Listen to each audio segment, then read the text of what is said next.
Bueno, muy buenas noches. Bienvenidos todos en el nombre del Señor. Bueno, y seguimos con el capítulo 14 del Apocalipsis. La semana pasada que vimos, el mes pasado, perdón, siempre me refiero, muchos años, siempre me refiero a la semana pasada.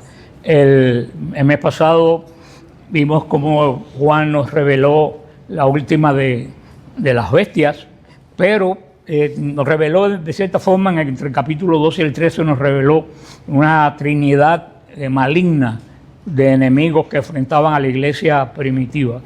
Y fíjate que es siempre como una burla, son tres las divinas personas, pero ahora son tres los que van a enfrentar a la iglesia primitiva. Y es la misma persona en diferentes aspectos. ¿Quiénes eran? El dragón, que vimos que se quería comer al niño en cuanto pariera la mujer. La bestia que sube del mar y la bestia que sube de la tierra.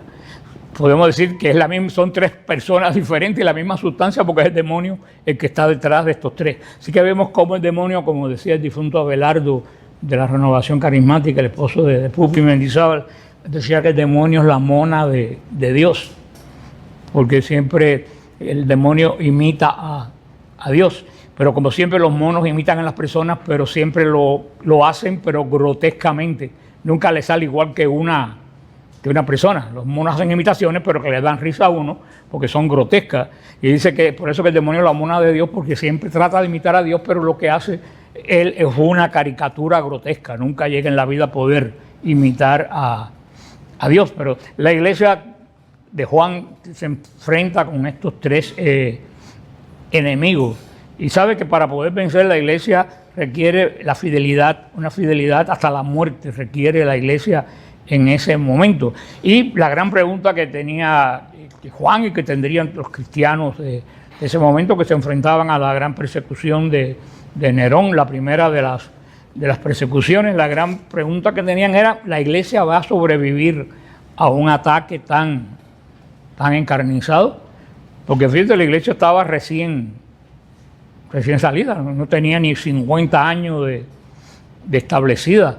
¿Y con quién se enfrenta? Con el imperio más grande del mundo conocido, con el imperio romano. Se enfrenta con la jerarquía de Israel, con los sacerdotes del pueblo judío que mataron a Cristo con todas las sinagogas. Y se enfrenta con el demonio.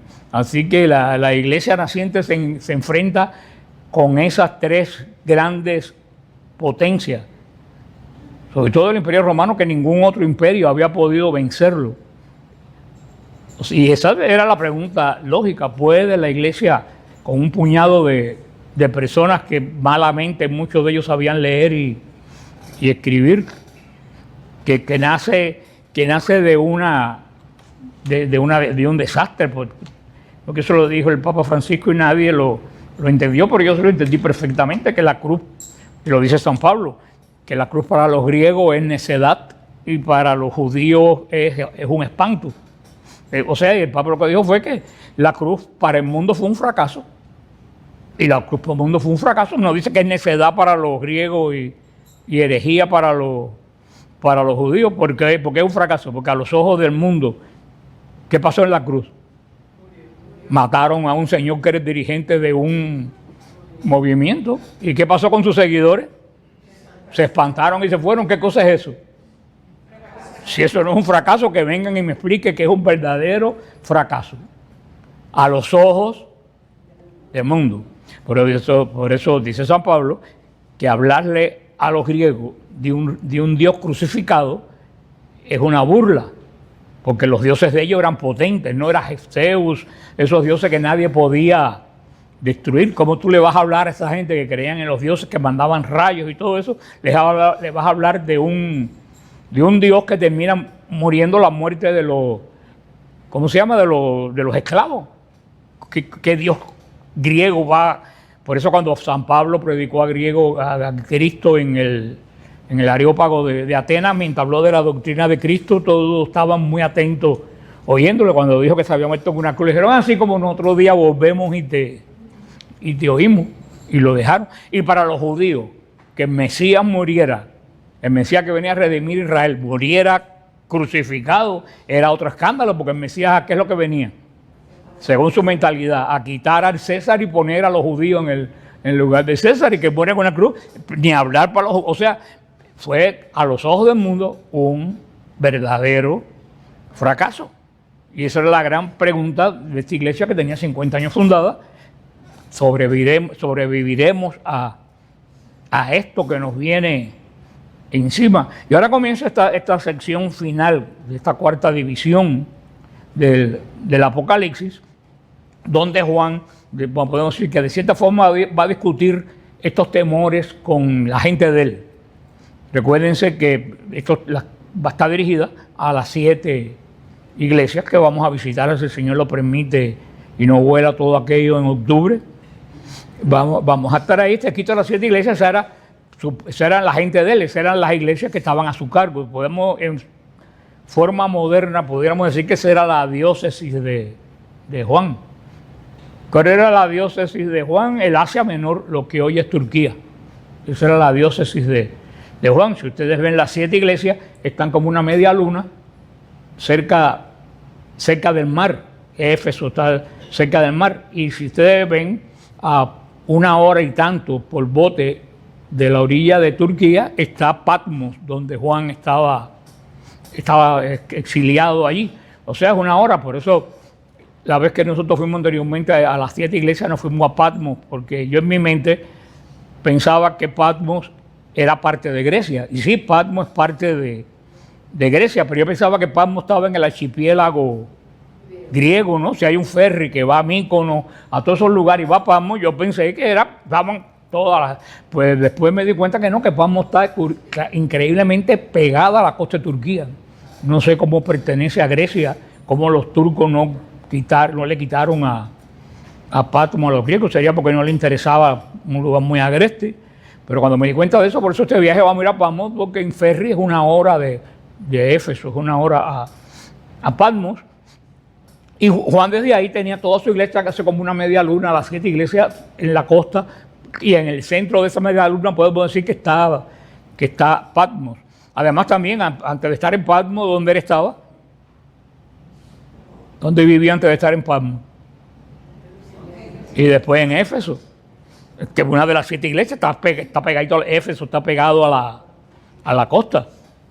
Está ahí mismo, muy cerca de donde están los muelles que uno se embarca para Patmos.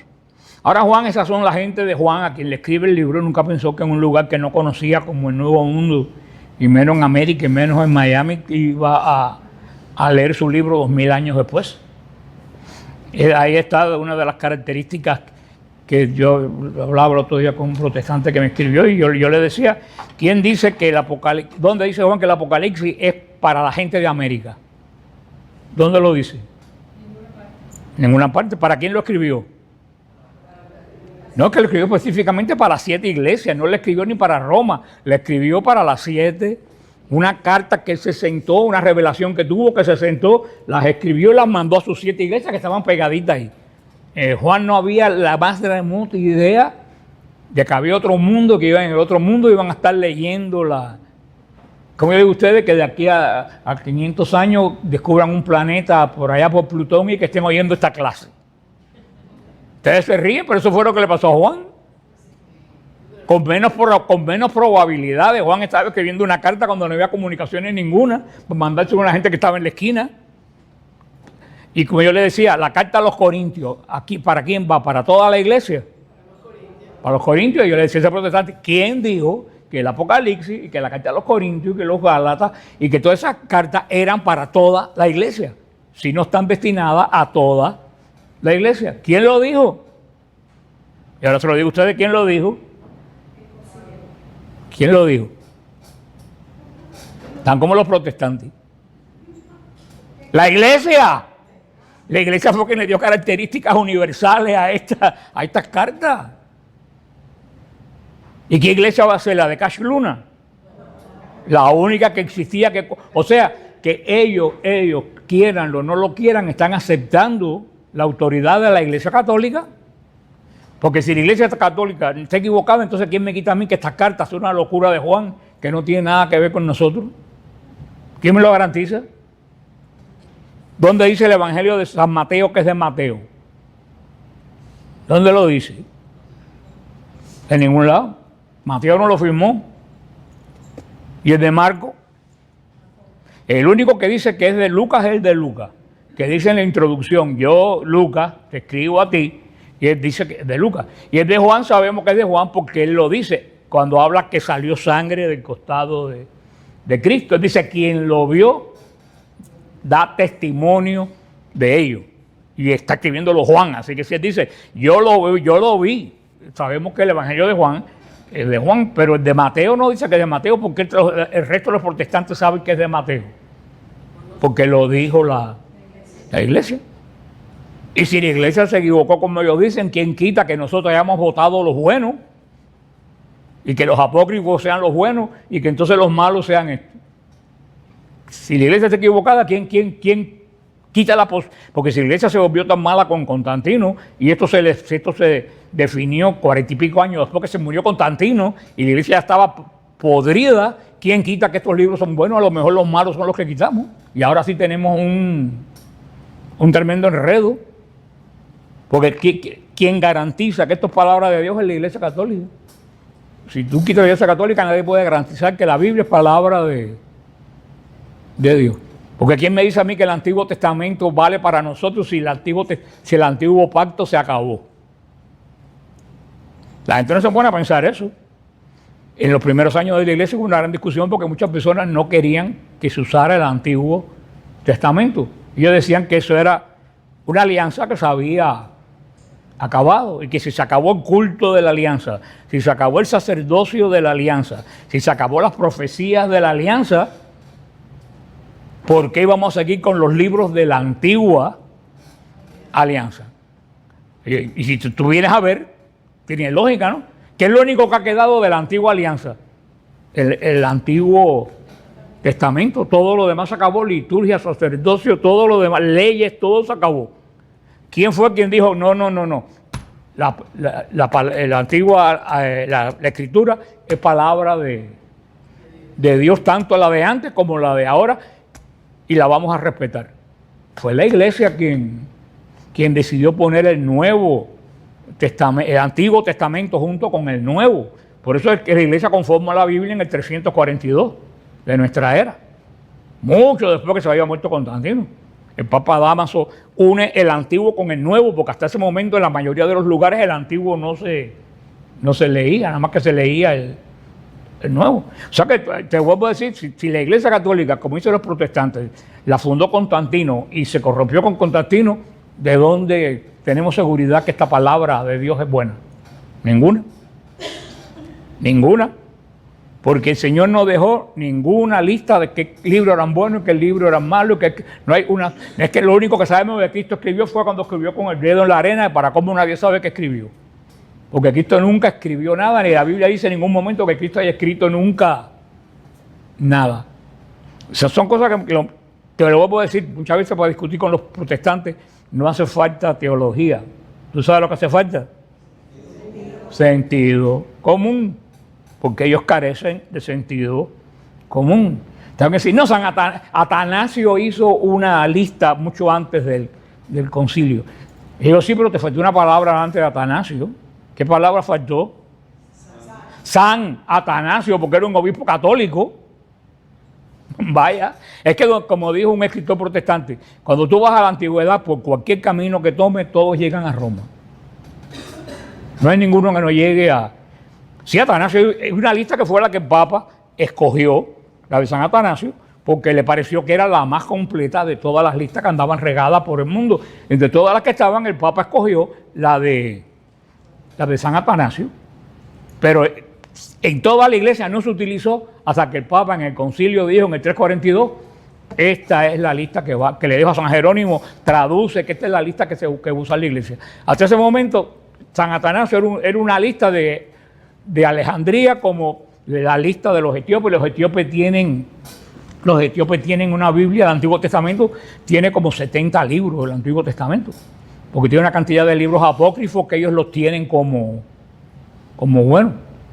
Los ortodoxos tienen como 4 o 5 libros que nosotros no los tenemos, que son apócrifos para nosotros, y ellos lo tienen como bueno. O sea, el Papa, de todos los cantidad de cánones que habían dando vueltas, él escogió el que el Espíritu Santo le dijo, que le pareció a él que era el más completo, y nada más y nada menos del gran San Atanasio. Los etíopes cogieron otro, los ortodoxos cogieron otro, y los protestantes cogieron ¿cuáles? De los judíos. Los protestantes no escogieron ninguno de los cánones cristianos, ellos escogieron el canon de los judíos. Así que ya por ahí se pueden imaginar por dónde anda la cosa. Por eso, esta acción que hemos visto, que vimos en el capítulo 13 de las bestias y la bronca, y todo esto, ahora como que se separa en este capítulo un poco. Se para porque ahora San Juan en este capítulo va a consolar y darle razones a la gente de sus iglesias de que la victoria es de Cristo. Por eso, como el capítulo 13 fue tan aterrador con las 2 bestias que venían a comerse a los cristianos, y que no eran cosas de quítame esta mosca, era el Imperio Romano y la fuerza sacerdotal de Israel. Decirle, mira lo que te viene arriba. Ahora Juan va a decirle, bueno, tranquilo, que a la larga ellos no van a tener podemos decirlo, van como a cambiar. Entonces, el propósito de estas visiones, estas voces del cielo, que vemos en este capítulo, es demostrarle que el poder de Dios es más fuerte que el poder de la serpiente. Que aunque la serpiente molesta y fastidia, el poder de Dios es más grande, y que el mal nunca va a tener la última palabra. Y eso fue de antes, y eso es ahora, eso será siempre. Hasta el día de hoy les puedo decir que el mal, mira los ayatolas, mira para los ayatolas, el mal nunca tiene la última palabra. Hace un año todo el mundo pensaba que eso de Irán era invencible. Y esos son los que más daño le han hecho al mundo, ha sido esa gente de Irán. Porque el terrorismo, ¿dónde comenzó el terrorismo musulmán? En Irán, con el ayatollah Khomeini. Anteriormente no había terrorismo, el terrorismo que había es de los árabes con los judíos, pero eso era entre ellos, que se volaban unos a otros. Como dice un amigo mío, estos árabes no se les puede quitar los ojos, porque en cuanto le quitas el ojo de arriba, se empiezan a tirar cohetes. Era una cosa entre ellos, pero que hizo este terrorismo mundial y la primavera árabe y todas esas cosas, eso salió de cuando regresó a Teherán el ayatollah Khomeini, que estaba exiliado en Francia. El Shah lo había sacado, yo me acuerdo perfectamente de eso, me acuerdo perfectamente de toda esa historia, que lo llevaron en un avión, lo llevaron. ¿Y quién lo llevó? ¿Quién financió todo eso? Carter, porque las cosas hay que decirlas como son. Él fue el que sacó al Shah y puso a este ahí. El Shah no era la maravilla del mundo, pero lo que le vino fue peor. Es como el imperio ruso. El imperio ruso del San Nicolás no era lo mejor del mundo, pero lo que les vino después con el comunismo fue casi 100 y tantos millones de muertos, dejó chiquitos a todos los ares del... Por eso le digo que cada vez que me hablan de cambio, ya sea en la iglesia, ya sea en política, yo cojo miedo. Cuando ustedes le hablan de cambio, yo siempre digo, y hasta ahora los cambios que yo he visto son para peor, no son para... Estos ayatolás, porque ¿cuál es el problema del poder que tiene Irán? Es el dinero del petróleo. Los demás países árabes tienen 3 varas de churre en aquellos momentos, y ahora cogieron fuerza por el petróleo, pero los países árabes eran lugares polvorientos. Hasta yo estuve leyendo que el rey de Arabia Saudita, que en 1920 por ahí andaba con un camello, con un cofre lleno de dinero, que era el seguro social. Y andaba de tribu en tribu con un cofre repartiendo ¿Quién le dio ese poder a los musulmanes? Nosotros con el petróleo. Ahí fue cuando cogieron ellos el auge que cogieron. Y con el petróleo que pudieron comprar. Armas y comprar conciencia y de todo eso. ¿Quién es uno de los que más petróleo domina en el mundo entero? Irán. Irán lo que le entraba eran millones. ¿Y en qué gastaba Irán los millones? ¿En atender a su pueblo? No, en financiar a Hamas, en financiar a Hezbollah, en financiar a los Houthis, en financiar a ISIS. Así que como dicen en Cuba, muerto el perro, Si Irán se acaba, esa gente no tienen dinero, porque el dinero viene del petróleo de Irán, es donde viene. Pero hasta hace un año aquello parecía que era invencible, amenazando con las bombas, y ahora cada vez que sacan un presidente al otro día lo vuelan. Ya deben estar escasos de candidatos, porque ahora el último que iban a elegir estaban los 48 que lo iban a elegir y volaron a todo el mundo. Así que yo me imagino que a quien le diga, ¿tú quieres ser candidato? Decir, no, muchísimas gracias, yo paso el honor, désenlo a otro, porque a mí ese honor no me... Pero es lo que le digo, así pasó con el comunismo. El mal fastidia, pero nunca tiene la última palabra. O no se olviden de eso, nunca, ni a nivel personal, ni a nivel mundial, ni a nivel de nada. El mal jamás tiene la última palabra. Por eso vemos esta trinidad de fuerzas satánicas armada con todos los hierros que parecían invencibles para la iglesia, pero Juan sabía que no tenían la última palabra. Por eso vamos a ver el capítulo 14, del versículo del 1 al 5. Por eso que vamos a ver cómo cambia, cómo termina el capítulo 13. Acuérdense que no estaba dividido en capítulo, termina hablando de la bestia. Su número es 666. Ahí termina. Le dijimos que esa era una forma de hablar de esa época, acróstico, que quiere decir el número de la santidad de Dios es 777. Algo que se repite quiere decir que es tremendamente cierto. Y 7 es el número que se caracteriza el poder de Dios y el pacto. O sea, 777 es el gran poder de Dios y el pacto de Dios con su pueblo. Entonces, el 666 es algo poderoso, pero que nunca va a llegar a ser ¿qué cosa? 7. Por mucho que trate, nunca va a llegar a la perfección. O sea, y 3 veces quiere decir que es algo tremendamente imperfecto. Un número imperfecto que es el 6, 3 veces.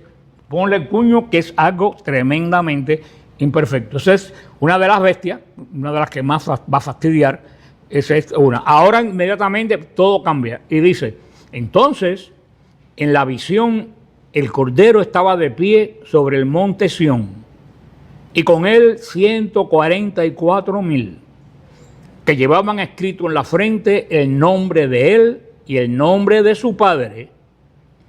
Y oí una voz del cielo semejante al ruido de muchas aguas y al estruendo de un gran trueno.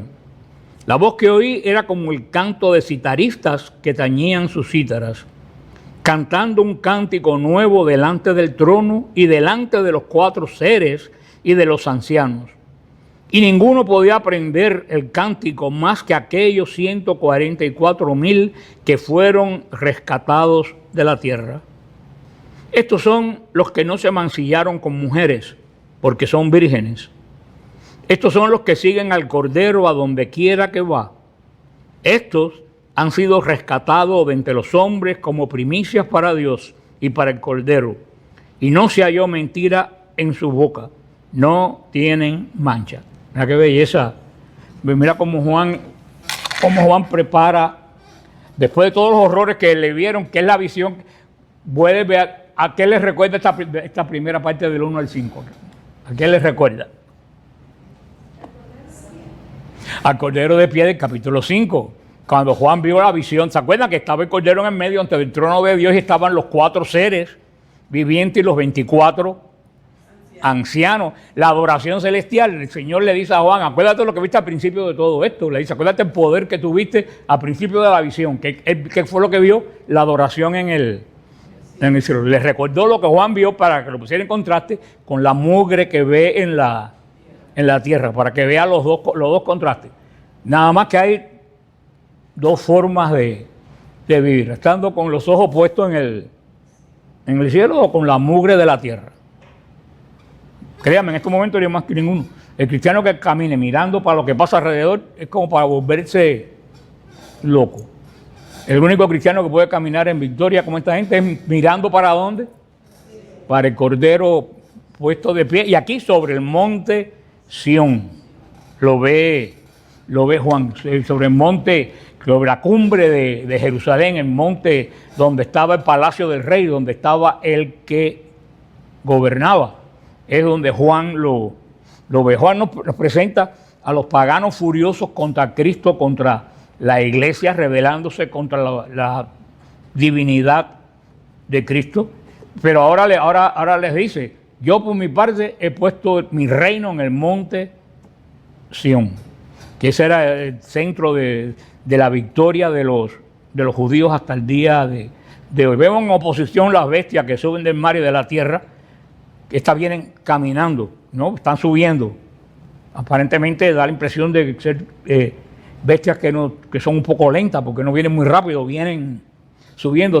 Ahora, en comparación con estas dos bestias horribles que vienen, tú miras arriba de lo alto del monte, y ¿qué es lo que ves? El cordero puesto de pie, con la herida. Quiere decir que fue muerto y ha resucitado. Después que venció la muerte, ¿qué más lo puede vencer a él? Después que el cordero vence la muerte, no hay absolutamente nada que lo pueda vencer. La imagen de la montaña en la Biblia es casi siempre referencia al primer monte original, el primer monte santo original, que no le voy a preguntar cuál es porque no lo van. No, porque de eso no es lo que se habla, porque si yo le pregunto a todo el mundo, en todos los lados que yo vaya, me van a decir que es el monte Sinaí. Pero no es el monte Sinaí. ¿Recuerdan que yo les dije a ustedes en aquella época, se lo he dicho montones de veces, que el Edén era un jardín? Sí. El Edén era un jardín. Lo dice el profeta Ezequiel. Todo el mundo piensa en el jardín del Edén como un lugar plano. Pero el profeta Ezequiel, cuando habla de jardín, dice, te puse en el monte santo, en el Edén, en el monte santo. O sea, por el profeta Ezequiel sabemos que el original, el Edén original era un monte. ¿Y qué es lo que estaba en la cima del monte? El árbol de la vida. Es lo que estaba en la cima de... Por eso que el Calvario es una repetición del monte. Es el monte que está en el medio del Calvario, el árbol de la vida. El árbol de la vida le fue prohibido a los primeros padres cuando pecaron. Que fue cuando el Señor, hablando en la Trinidad, porque hablan entre ellos. Sí, Dios no va a estar hablando solo. Sí. El Señor está hablando, tiene que estar hablando con alguien, ¿no? Cuando dice nosotros, dice vamos a hacer, siempre, cuando él habla en la creación siempre se refiere a Dios en plural. Y le dice, vamos a cerrarle el acceso al hombre, al árbol de la vida. Porque si ahora conoce el mal y es eterno, ¿qué va a pasar con un sinvergüenza eterno? ¿Qué va a pasar con Hitler eterno, con el ayatollah que volaron, que lo vuelan y se vuelva a levantar otra vez después y siga? Es lo que el Señor dijo. Ahora, el hombre iba a ser eterno mientras no conocía el mal. Ahora, un hombre malo eterno es un verdadero problema. Entonces dijo, no pueden tener acceso. Por eso nosotros perdimos la eternidad en la forma primitiva que teníamos. Ahora tenemos la eternidad en forma espiritual, en el espíritu. ¿Y dónde obtuvimos la vida eterna en el espíritu? En el otro árbol de la vida, que es Jesús. La cruz que está encima de ¿qué? De otro monte. Y en el primer monte, ¿por dónde empezó el problema? Por la mujer. ¿Y quién está al lado del otro árbol de la cruz? Otra mujer. Ahora no desobediente, ahora obediente. Tú no ves la simbología. Por eso que a partir de ahí las montañas se buscan como el lugar donde tú te encuentras a Dios, la perfección de Dios. Por eso que suben al Sinaí, por eso que suben Cristo sube al Tabor, por eso el Calvario es una montaña. Por eso, de ese momento del Edén, que el momento original era una montaña, porque siempre las montañas se han considerado que te aísla del mundo. Por ejemplo, que sube a una montaña grande, no oye la bulla que hay abajo, no oye ¿qué es lo que hay en lo alto de la montaña? Fresco, tranquilidad, menos que una montaña en Teherán por estos momentos, pero en todas las demás montañas. Por eso muchas veces cuando se habla del Monte Santo, todo el mundo piensa en el Sinaí, pero el Monte Santo no es el Sinaí. ¿Cuál es el Monte Santo? El Edén es el Monte Santo. Tú ves por qué hay que estudiar la Biblia, porque si no hay muchos detalles. Yo tampoco lo sabía, yo lo he aprendido estudiando la Biblia. Y sí, el Sinaí es un Monte Santo, pero ¿por qué siempre sube Moisés al Sinaí? porque el Edén era un monte. Por eso, para encontrarte con Dios, ¿qué quiere decir? Que para encontrarte con Dios tienes que volver al estado primitivo, original.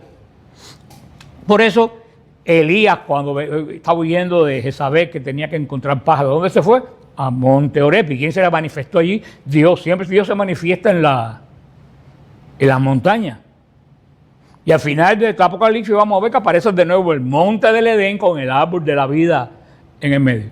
Pero ya no está prohibido como en el principio, ahora está abierto para todo el mundo, porque ya al final el mal va a haber sido derrotado. O sea, esto todo lo que habla el Apocalipsis es promesa de restauración, volver el mundo al origen primitivo que tuvo el mundo. Por eso el Cordero de pie sobre el monte que acabamos de ver es un símbolo de la victoria de Cristo sobre todos los enemigos. Es el Edén restaurado. Curioso que el monte Sión se menciona 7 veces en el Nuevo Testamento. 7 veces se menciona. Siempre se menciona 7, tiene relación con el pacto y con el poder de... Pues el monte Sión 7 veces es mencionado en el Nuevo Testamento. También. Es de cierta forma, el monte Sión nos recuerda un poco el monte original del Edén, porque es donde vivía el rey. Yo estaba estudiando ahora, por eso será para otra, no sé para cuándo, algún retiro o algo, que es muy interesante porque los judíos, eso nadie, yo no lo sabía, los judíos esperaban 2 Mesías en la época de Cristo. 2 Mesías. Uno era Yeshua, tenía ese nombre, Josué, Jesús, hijo de José, Yeshua ben Joseph, y el otro era Yeshua ben David. Ellos, los judíos, los que creían ellos, esto está en la ¿cómo se llama? En el Talmud. Ellos creían que el Yeshua ben Joseph, el primer Mesías, era un Mesías sufriente, que iba a sufrir, que lo iban a matar. Pero ellos, el otro, pero iba a preparar el camino para el Yeshua ben David, el hijo de David, que iba a venir victorioso y triunfante. Pero lo que muchos católicos cristianos que han estudiado eso se han dado cuenta que no son 2 Mesías, es que están hablando del mismo, de la primera venida y de la segunda venida. La primera venida vino sufriente, ben Joseph.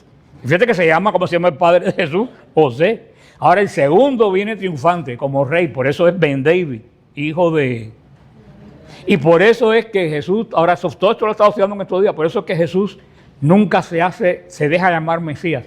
¿Cómo se llama? El que hace llamar el Hijo del Hombre. Eso tiene una significación tremenda porque Él no dejó que nadie lo llamara Mesías. Ese es el título más grande que Jesús se dio, porque dice que el único que podía proclamar el Mesías en Israel, fulano es el Mesías, era Dios. ¿Y quién andaba loco por proclamar que Jesús era el Mesías? ¿Quién andaba loco? ¿No se les ocurre? El diablo andaba loco. Si eres hijo de Dios, tírate desde aquí. El endemoniado aquel que se le era de Gadara, que se le presentó gritando, tú eres el Mesías. El demonio le gritaba, tú eres, y Cristo le dijo, cállate. Porque él estaba loco por ser él. Por eso quería que se tirara del monte, porque decía que Dios iba a manifestar el Mesías en la esquina del templo. Y por eso que el demonio le dijo, tírate desde aquí, porque de esa esquina, si lo vean ahí, los judíos esperaban que ahí se iba a parar el Mesías para ser proclamado Mesías. Y fíjate, todo eso estaba leyendo, mira cómo todo tiene sentido. Estoy preparando un tema sobre eso, que a Cristo le dice solamente una persona que es el Mesías. ¿A quién se lo dice? A la del agua, la samaritana. A la samaritana, pero la samaritana no era judía. Por eso que se lo dijo, y por eso hizo que los discípulos se fueran al pueblo, porque nadie podía proclamar a Mesías en Israel como no fuera Dios. Por eso él manda a los judíos, a los discípulos al pueblo, y él se queda solo, y a ella que no es judía se le demuestra como el Mesías. Mira, hay tantas cosas que cuando tú empiezas a enterarte, tú te das cuenta como todo tiene una coordinación Increíble, increíble. Ni con una computadora se puede hacer esto. Ahora, cuando Juan ve el Cordero, oye una serie de ruidos, todo lo vimos aquí, que es lo que recuerda la aparición de Dios en el Sinaí. Rayos, truenos, ruido como de arpa, tal como Moisés vio la manifestación de Dios en el Sinaí, es lo que acompaña a la manifestación del Cordero. Y un cántico nuevo que estaban haciendo en el capítulo 5, la multitud y los ancianos cantando un cántico nuevo, digno es el Cordero, de honor y la gloria. Todo eso es lo que lo vuelve a recordar. En el capítulo 5 es la nueva liturgia. Ahí vimos la nueva liturgia de la nueva alianza. Vimos en el capítulo 5, lo explicamos ampliamente cuando vimos capítulo 5. Y ahora ve qué es lo que presenta, y con eso, cuando terminemos con este número, terminamos hoy. ¿Qué es lo que se presenta?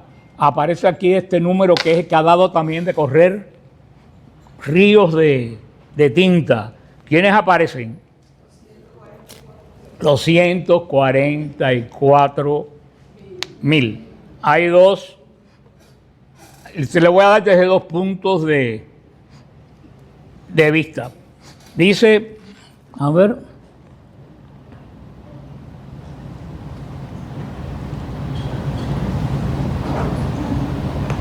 y ninguno podía aprender el cántico más que aquellos 144,000 que fueron rescatados de la tierra. Estos son los que no se mancillaron con mujeres porque son vírgenes. Estos son los que siguen al Cordero a donde quiera que va. Estos han sido rescatados de entre los hombres como primicias para el Señor y para el Cordero. Y no se halló mentira en su boca porque no tienen mancha.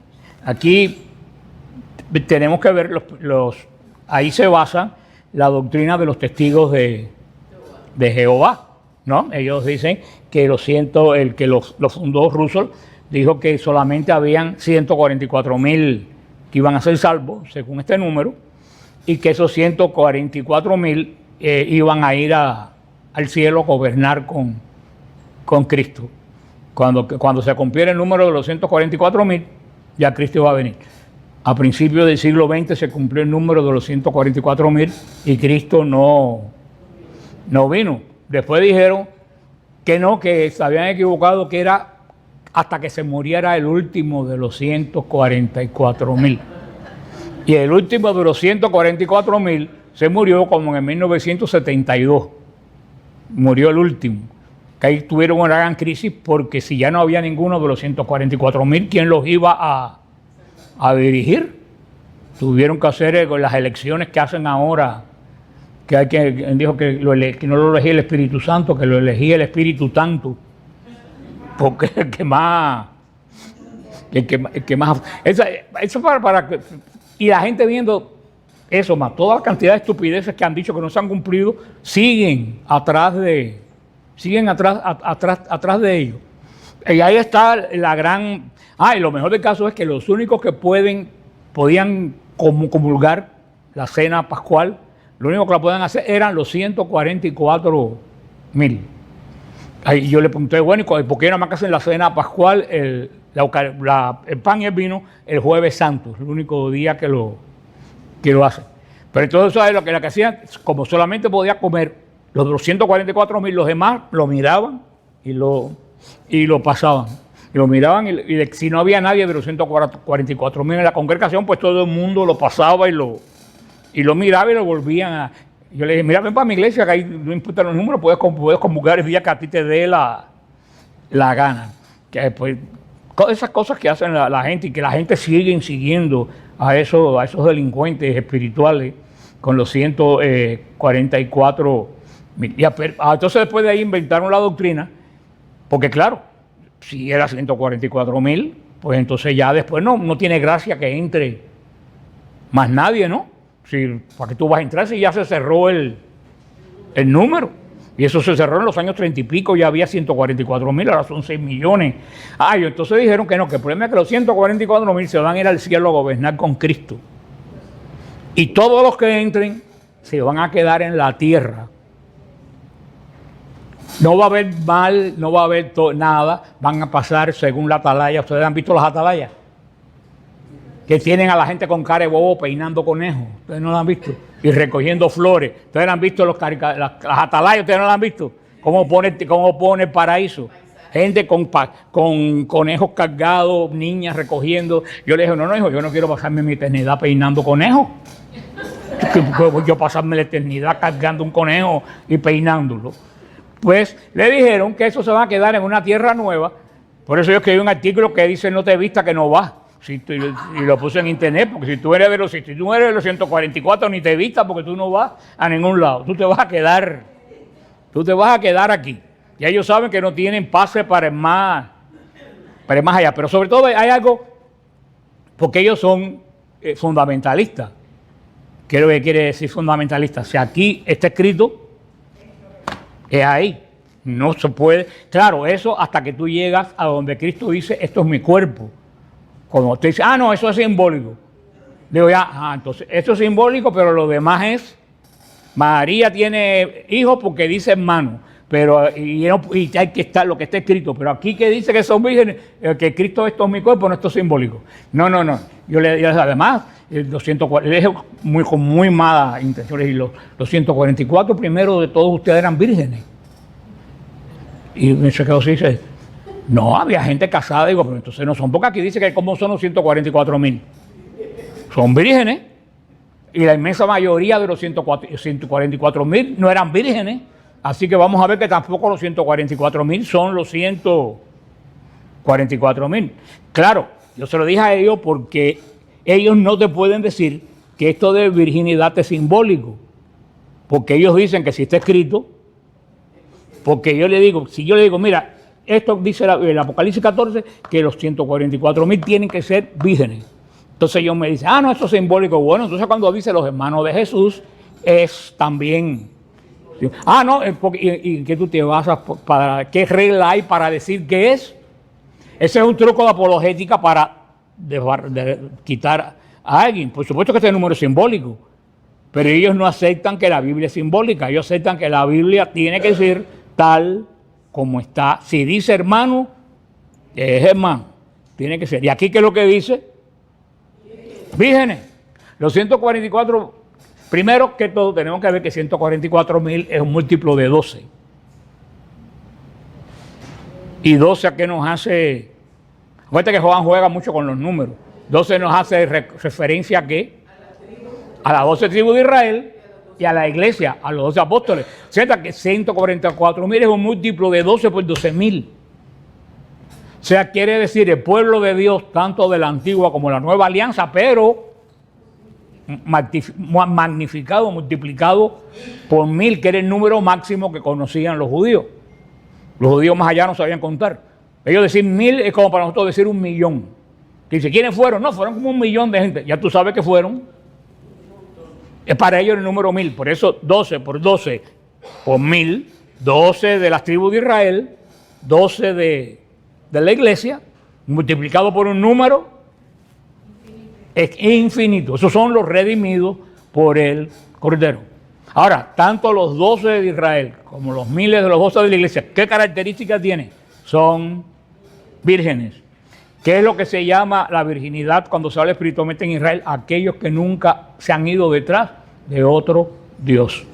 Recuerda que en Israel la prostitución era los que adoraban a otros dioses. Por eso le dicen a Babilonia la gran prostituta, porque adoraba a muchos dioses. Que era lo opuesto de la prostituta que se acuesta con muchos hombres y el pueblo que adora a muchos dioses.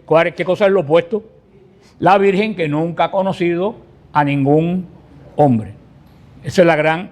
Y por eso a partir de ahora va a haber el enfrentamiento, no va a ser ya entre las dos bestias, va a ser entre la prostituta y los vírgenes. Va a ser entre los que adoran otros dioses y los que son fieles a Dios. ¿Cómo le llama a los que son fieles a Dios aquí? Vírgenes. Quiere decir, no se han corrompido yéndose con otros dioses, han guardado fidelidad al Dios de ellos. Por eso lo llama la pureza, son aquellos. Esto es tan simbólico como cuando Jesús dijo que para seguir el reino de Dios era para los que se hacían eunucos. Son que eunucos que están capados, que se cortaron aquellos. Pero Jesús dice, hay algunos que nacieron eunucos. Hay otros que por el reino de los cielos se hicieron eunucos. ¿Y qué dice después? Que lo entienda el que pueda. Quiere decir, yo no estoy hablando de aquellos que no pueden tener relaciones sexuales porque son incapaces, porque se lo cortaron, porque eso no tiene gracia. Dice, lo que tiene gracia es aquello que pudiendo tener esa capacidad, la van a poner a un lado para servir a tiempo completo el reino de... Por eso, así de esta forma que habla de los eunucos, habla aquí de la virginidad. ¿Cuál es el problema con los testigos de Jehová? Que ellos dicen que todo es como, tal como está.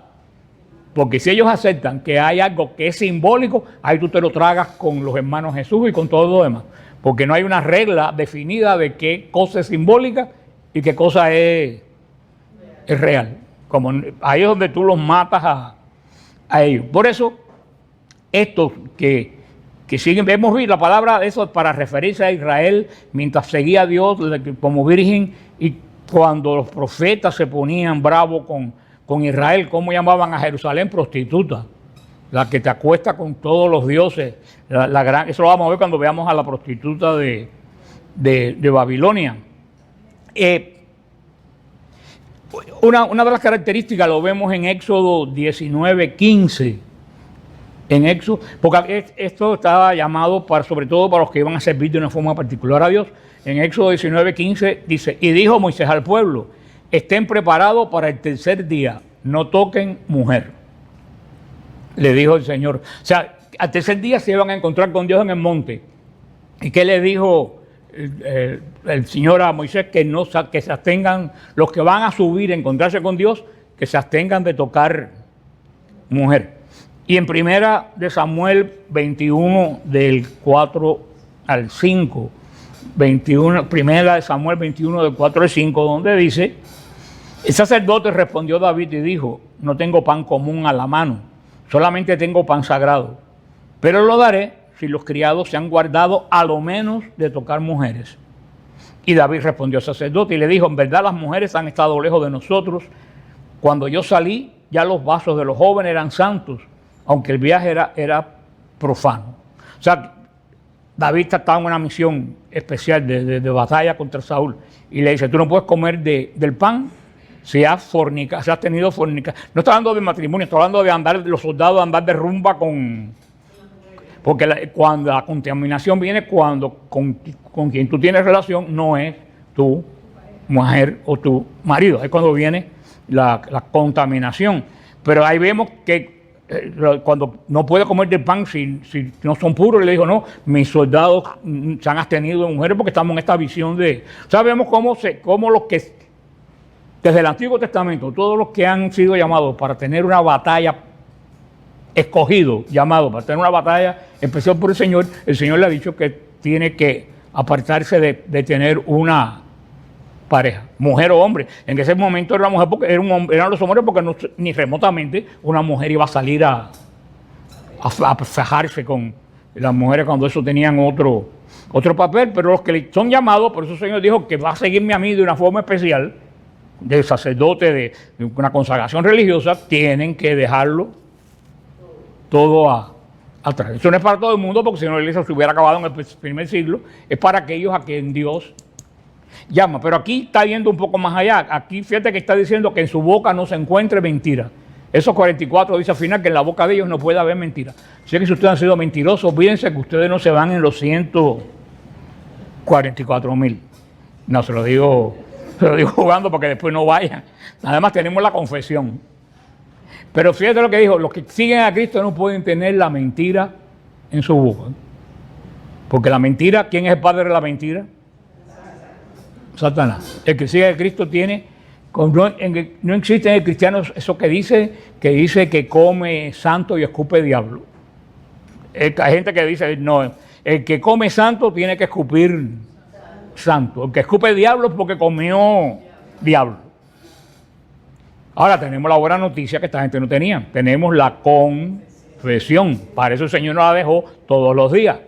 Porque si el Señor supiera que no íbamos a confesar una sola vez, entonces hubiera una sola confesión como hay un solo bautismo. Hay un solo bautismo, ¿no? No hay forma de entrar más a pacto, bautismo. Ahora la confesión es todos los días, porque el Señor sabía que continuamente nosotros íbamos a tener necesidad de restablecer nuestra comunión con Él. Por eso dejó, y por eso la confesión es tan importante, porque te restablece ser parte del pacto con Cristo. Y por eso que el Señor, sabiendo, porque diga, si el Señor fuera, ahí te dice, no, pero yo voy a esperar que dejar tal cosa para entonces confesarme. Digo, eso es como alguien que diga, tengo el COVID, pero voy a esperar que se me quite para ir al médico. Eso tiene sentido. Ay, tengo un catarro tremendo, pero cuando se me quite yo voy a ir al médico. No, cuando tú tienes que ir al médico. Entonces tú eres un sinvergüenza, necesitas la confesión más que una monja carmelita. Pero es verdad.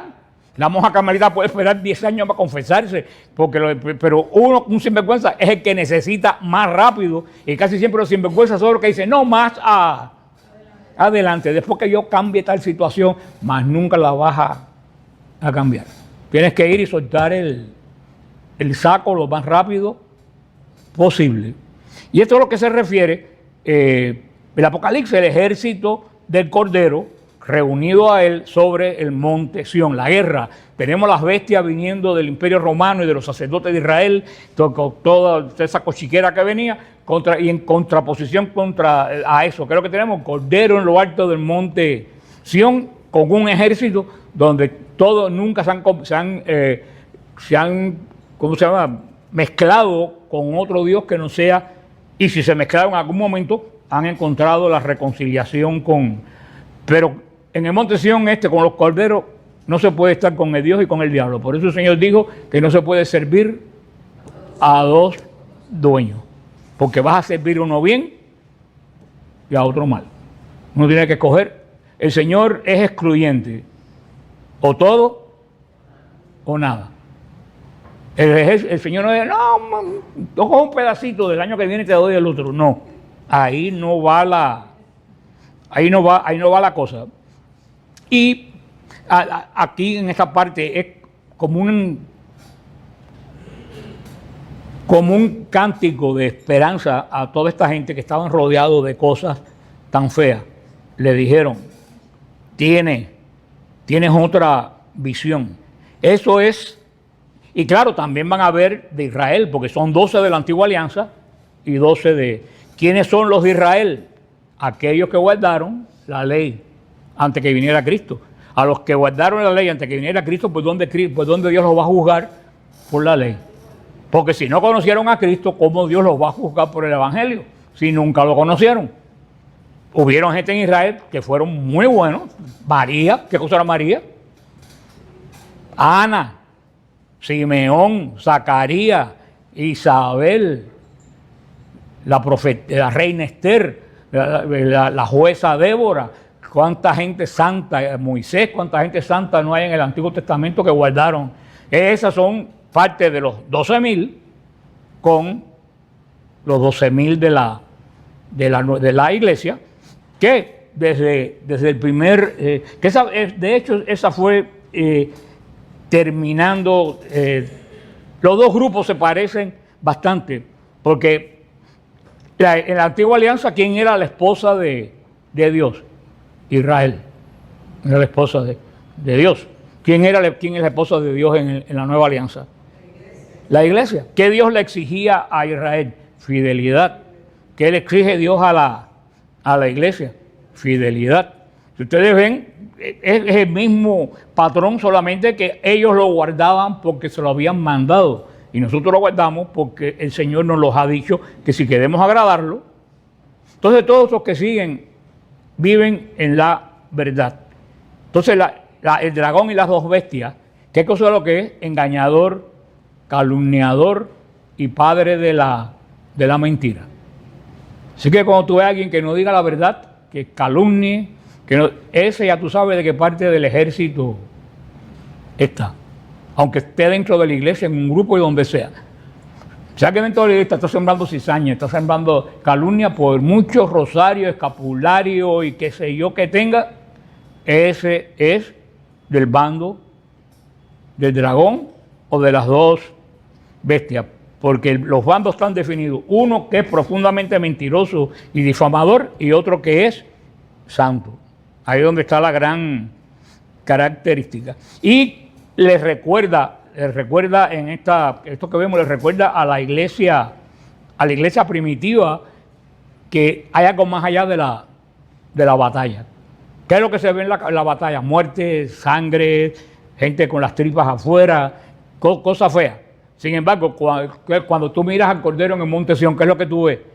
La alabanza, la gente vestida de blanco que están alabando la belleza de la adoración que Juan vio en el capítulo 5. Eso le cambió la visión a los cristianos. Por eso es que la gente, una de las cosas que llamaba la atención a la gente de Roma, de los primeros cristianos, que cómo ellos iban a la muerte. Cantando. Ellos no entendían, todo el mundo de los romanos tenían terror a morirse. Ellos no entendían cómo esa gente iban a que los torturaran y iban todos alegres y cantando. Porque ellos sabían que ellos tenían una visión más allá. Que esa gente que iban cantando a la muerte, ¿qué es lo que estaban mirando? El Cordero en la cima del monte Sión.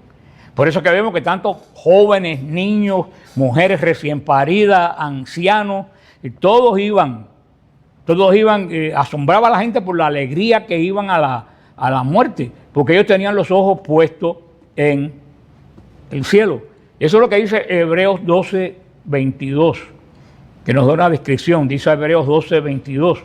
Os habéis acercado al monte Sión, a la ciudad del Dios vivo, a Jerusalén la celestial, a la compañía de millares de ángeles, a la congregación de los primogénitos que están escritos en el reino de los cielos. Son las palabras más hermosas que tienen todas las epístolas de Pablo, que yo la uso siempre cuando doy la clase de la Eucaristía, que está en Hebreos 12, 22. Léanse ese versículo que hace Pablo de la Jerusalén celestial.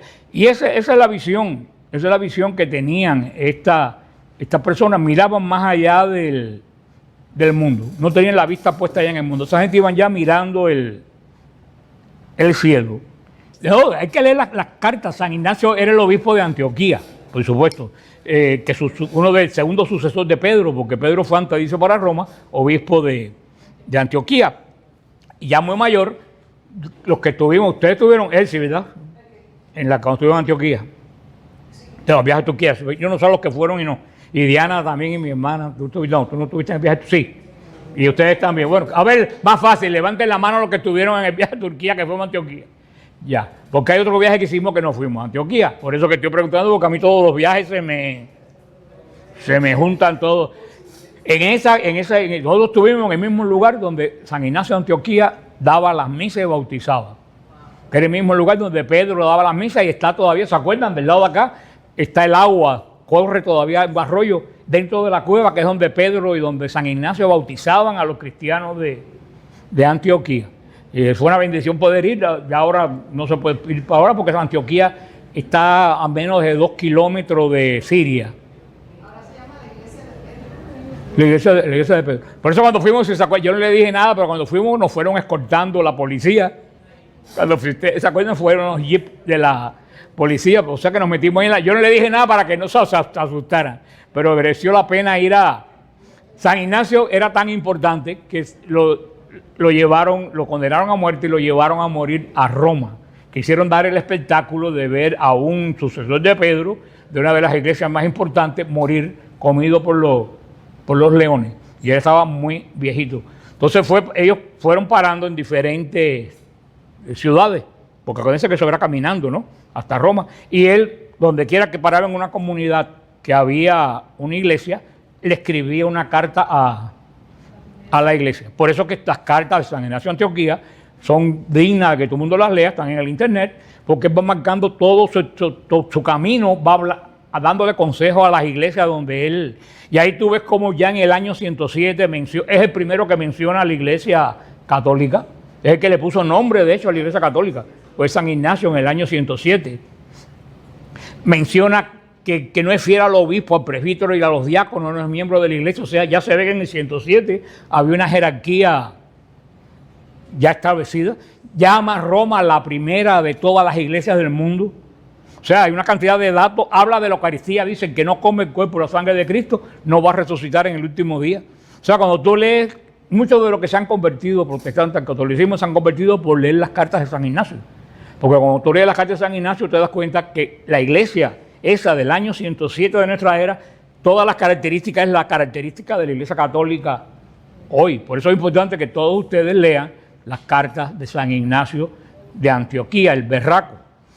No de Loyola, que no era berraco, desde Antioquía, porque les va a salir las cartas de San Ignacio de Loyola, San Ignacio de Antioquía.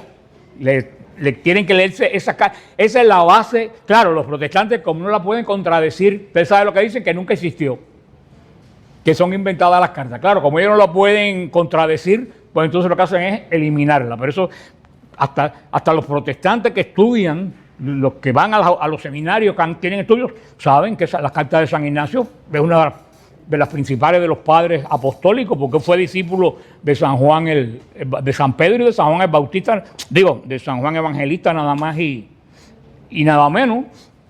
Pero muchos cristianos en ese caminar de él a Roma, muchos cristianos quisieron comprarle la vida de él al César. Decirle al César que le pusiera precio a la vida de Ignacio de Antioquía, que iban a gente adinerada, que eran cristianos, lo iban a pagar. Y San Ignacio en una de las cartas dice bien claro, que no se metan, que él no quiere que compren su vida, que él quiere ser, dice la frase de él, quiero ser molido por los leones como el trigo se muele para hacer la hostia. Es lo que dice, él le prohibió a los cristianos que los rescataran. O sea que fue todo el tiempo mirando que llegara ese momento que se lo comieran los leones. Y esa era la actitud de todos los cristianos de ese momento, porque tuvieron esta visión que Juan les presenta. Esa visión pues corrió por toda la iglesia. Para los paganos la vida se acababa cuando la gente se moría. Para los cristianos sabían que ese final no era un final, era el comienzo de algo muchísimo mejor. Lo que pasa es que, como yo les he dicho siempre, a nosotros la iglesia no nos enseña a morirnos. Nos enseña a vivir, pero no nos enseña a... Y voy a salir en defensa de la iglesia. Si yo diera mañana un seminario para aprender a morirse bien, ninguno de ustedes venía. Sí, está bien. Yo estoy seguro que si la iglesia empieza a dar clases para enseñar a morirse bien, nadie va. Se lo puedo asegurar, para ser justo. Pero de verdad que hay que aprender de los primeros mártires, porque si hay algo de lo que no nos podemos escapar, es de la muerte. Si hay algo cierto en la vida, lo único cierto que hay en la vida es la muerte. Todo lo demás viene, va, lo que sea. Y el paso más importante, que es la muerte, nosotros no nos preparamos. Sí, está bien. Por si me voy a decir con una guadaña. Por eso es que cuando la muerte llega, nos coge desprevenidos. Y no sabemos, ni los familiares, ni el que la está viviendo, sabemos cómo vivirla, porque pensamos que vamos a ser eternos. Y por eso, y eso también es parte de la concupiscencia. Porque ¿por qué le tenemos miedo a la muerte? Porque el cuerpo de nosotros no está creado para la muerte. La muerte es algo extraño a nosotros, por eso es que nosotros le tenemos miedo a la muerte, porque estamos creados para ser eternos.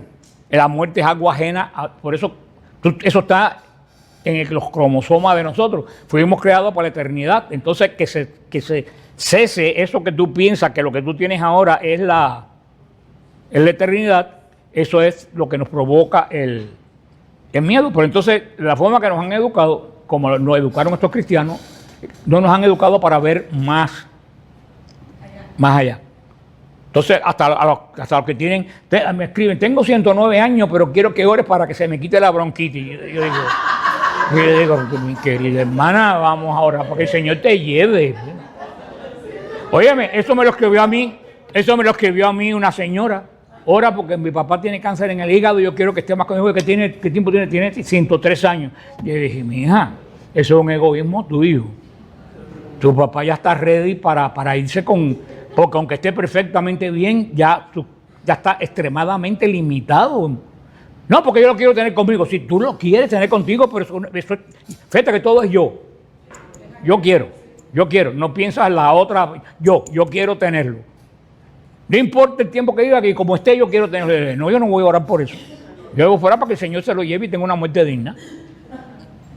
Pero es verdad, todo eso es porque no estamos creados para morirnos. Entonces, San Francisco, ¿cómo le decía la muerte? Hermana muerte. ¿Qué dice San Francisco cuando usted está muriendo? Hermana muerte, hace 42 años que te estoy esperando. Y ahora que llegas te tengo miedo. Un santo porque vuelvo a decir, eso no es de la mente, eso está metido en nuestros genes. No estamos creados, eso es una prueba de que no estamos creados para morirnos. Punto. Porque si fuera algo normal, pues sería como un dolor de estómago, qué sé yo. Esto no venía al caso, pero bueno, lo voy a decir y con esto ya termino. El otro día salió una cosa, yo creo que lo puse en Facebook, no me acuerdo, que a mí me encantó, porque era la conversación de unos mellizos en el vientre de la madre. No sé si ustedes no lo vieron. Dos mellizos. Y uno le decía al otro que ya yo sentía que estaban listos para salir de donde estaban, sentía que se estaba desprendiendo de la madre, y uno le decía que tenía miedo salir a algo que él no conocía, que estaba muy a gusto ahí, y el otro mellizo le decía, pero afuera está nuestra madre, y el mellizo que tenía miedo le decía, ¿tú has visto a nuestra madre? Eso es un cuento, ¿tú lo has visto alguna vez? Pero no, son muy profundos, eso es en los ateos. Él decía, nunca he visto a mi madre, pero porque estaba dentro de la madre. Igual que los ateos dicen, no he visto a Dios porque están estamos todos dentro de Dios. Y este le decía, la madre no existe, eso es un invento para darnos consuelo. Afuera no hay nada. Y ellos estaban en ese diálogo. Y es cierto, ellos no se daban cuenta que afuera les esperaba un mundo mucho mejor que los que tenían adentro, que estaban tan apretados. Ellos tenían miedo a un cambio, y por eso que los muchachos eran llorando. Porque dicen que nosotros nos acordamos, pero dicen que el cambio de salir del útero acogido de la madre al frío de los hospitales, a un ambiente que no conocen, dice que el cambio es brutal. Lo que pasa es que no tenemos en ese momento conciencia. Y la muerte es igual, estamos naciendo, pero para otro tipo que es mejor que esta, pero como no estamos seguros, tenemos miedo de quedarnos adentro. Pero lo que los gemelos no sabían, que si se quedaban adentro del útero se morían. No sabían. Es el miedo a salir a lo que tú no... A lo desconocido. Y ahí viene la confianza. Ese no creía en Dios porque nunca lo había visto. Y no creía en Dios porque era no creía en la madre porque nunca la había visto, porque no se daba cuenta que comía, respiraba, vivía gracias a la madre, lo que no lo había percibido. Y así nos pasa a nosotros, vivimos, comimos, morimos en Dios y no lo hemos percibido. Por eso yo creo que la iglesia tiene que cambiar la percepción de la muerte, que mirar a los primeros cristianos. Bueno, en nombre del Padre, del Hijo, del Espíritu Santo. Amén. Vamos.